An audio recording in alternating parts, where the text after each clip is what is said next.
राष्ट्रवादी काँग्रेस पक्षाचं आज नागपुरात राष्ट्रीय चिंतन शिबिर पार पडणार आहे। आगामी काळात होणाऱ्या स्थानिक स्वराज्य संस्थांच्या निवडणुकीच्या पार्श्वभूमीवर हे शिबिर आयोजित करण्यात आलेले आहे।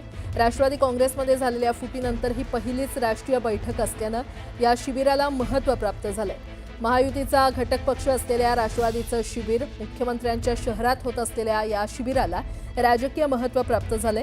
नागपूरच्या वर्धा मार्गावरील इम्प्रेस पॅलेसमध्ये हे शिबिर होणार आहे। दिवसभराच्या शिबिरात उपमुख्यमंत्री अजित पवार, सुनील तटकरे, प्रफुल्ल पटेल यांच्यासह देशभरातील आमदार, खासदार, ज्येष्ठ नेते, युवा प्रतिनिधी एकत्र येणार आहेत।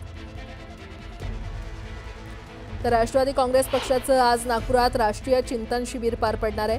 आगामी काळात होणाऱ्या स्थानिक स्वराज्य संस्थांच्या निवडणुकीच्या पार्श्वभूमीवर हे शिबिर आयोजित करण्यात आलेले आहे। राष्ट्रवादी काँग्रेसमध्ये झालेल्या फुटीनंतर ही पहिलीच राष्ट्रीय बैठक असल्याने शिबिराला महत्त्व प्राप्त झालेलं आहे। पालिका निवडणुकींच्या पार्श्वभूमीवर या शिबिराचं आयोजन करण्यात आलेलं आहे। नागपूरमध्ये आज राष्ट्रवादीचं चिंतन शिबिर पार पडणार आहे।